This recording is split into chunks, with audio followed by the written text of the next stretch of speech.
Tere õhtust, Marek ja head televaatajad. No ma arvan, Marek, et sinul on seal meie ilusa stuudios küll praegu hea soe, aga ma arvan, et nii head hapukapsa ja glögilõhna sinul, kui meil siin praegu Tallinna Raekoja platsil ei ole. Aga selleks, et rääkida, mis ikkagi tänavu jõuluturul inimestele pakutakse, on minu kõrval nüüd Marian. Tere õhtust, Marian! Tere!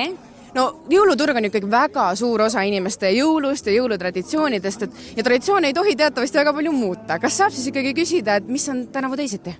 Ikka iga aasta natukene siin muutusi tuleb, et siin on küll sellised kauplejad, kes on siin aastakümneid olnud, aga tänavu tõepoolest on esimest korda ennast sisse seadnud siis Eesti disain, ehk siis meil on siin kanela, ööelk, joodisain, lisaks siis on 360 kraadi, kes siis pakub siukseid vanalinna tuure ja seikluseid ja tegelikult on siis ka siukseid uusi põnevaid kollektsioone, näiteks koeravilla sokid, lisaks siis on GC poolt uued jõuluhete kollektsioonid, mis on väga populaarsed, aga tõepoolest siukesed uued maitsed, uued mustrid käsitöö puhul, et siin ikkagi uudsust ikkagi tuleb iga aastaga juurde. No ma küsin sul seda ka, et inimesi alati huvitab hind, kui nemad tulevad Tallinna jõuluturule. Mina siin kiire tiiruga vaatasin, et circa selline 7 eurot on tänavu glögi hind näiteks, aga mis sa ise hindad, kas on väga palju läinud krõbedamaks see aasta inimeste jaoks jõuluturg või pigem ei ole?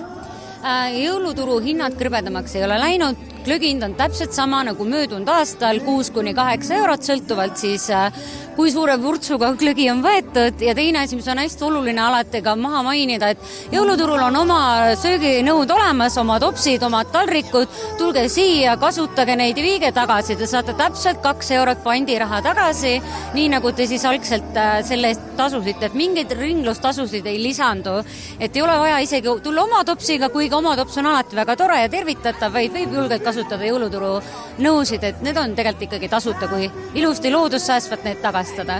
Sul on väike minimi ka kaasas või siin, nagu sa ise hellitavalt ütlesid. Ma küsin sinu käest ka, mis sinu lemmikosa on Tallinna jõuluturu osa juures? Kõik. Kõik meeldib sulle?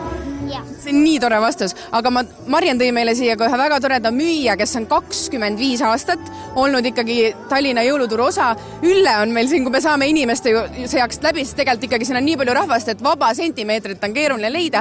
Aga Ülle, olge hea, öelge meile, mis teid toob siis ikkagi tagasi 25. korda? No kui sa esimese korra ära käid, siis sa käid kõik järgmised aastad järgi.